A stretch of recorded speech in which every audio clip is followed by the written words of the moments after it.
Hey everyone, welcome to Aspire. In today's tutorial, we're going to talk about how to track your net worth. So to get started, I've opened up the Aspire budget spreadsheet and I've navigated to the configuration tab. Now on this tab, you'll see I've got a couple of different sections for different types of categories and configuration data. I'm going to scroll down to the net worth category section here on the right. And in that section, you can see I've got different areas for your assets and for your debts. So these are completely configurable. You can change them to be whatever you want. So I'm actually happy with the assets the way they are right now, so I'm gonna leave those alone. And then over on the debt side, I'm gonna add one type of debt, which is a car loan. Okay, so I'm happy with that, and now I'm gonna go over to the net worth tab. So on the net worth tab, you'll see a couple of different things. Currently, I've got an empty chart, and as you populate data, this will update over time to give you trend data for how your net worth is, and you'll be able to visually see. Hopefully, your debts diminish and your assets grow over time. Over on the right, you can see I've got some different metrics that are being measured. One is your total net worth, then your assets, and then your debts. And those values will change over time, obviously, as you add values and data to the spreadsheet. And then there's also a 30-day change metric, which tracks just the percentage change from month to month. Beneath that, there is a section for being able just to look up past values. So once this sheet gets a lot of data in it, you may wish to reference back in time from a particular date and category, and that'll let you do that just by using the drop downs. Okay, so to get started, I'm going to go ahead and start adding in some data. I'm going to pick a date. Now it's good when you do this to try to pick around the same time period every month to log this data, just to make sure you're getting the most accurate reflection as possible. So I'm going to use today's date just to get going, and then I'm going to, because I know I'm putting in 6 different entries, I'm going to go ahead and put in 6 dates.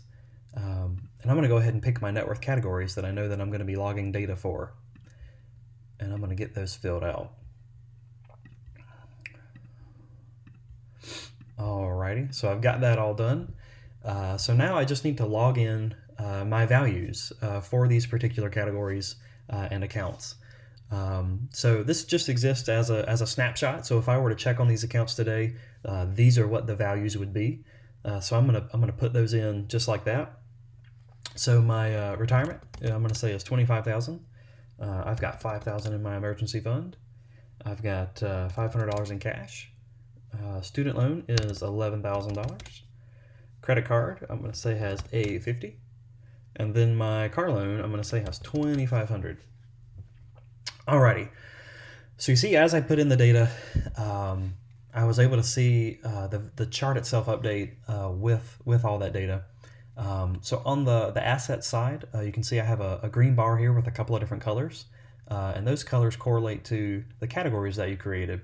And if I hover over that, you can see the values explicitly pop up, which is great.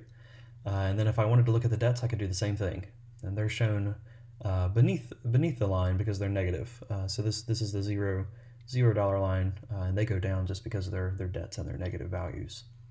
Alrighty, so that's logging some data in the net worth section for 1 month. Now when I want to move on to another month, I can just click this guy over on the right. I'm going to pick that little star, and all that does is give me kind of a gray separator between different months, and that's just really there to help you and to be a visual distinguish between months. You don't have to use it, but you can if you like. So when October or whatever your next month is that rolls around, you can do the same thing and put in the next month's data, and you'll actually see that chart will update, and it'll slide September 2019 over 1 notch, and then October will be the most right value. So this is kind of a living chart. It updates as time goes on, and once you get a couple of months into it, logging your data, you'll be able to start to see some really cool trend data, which I think will be really neat. So I hope this has been helpful.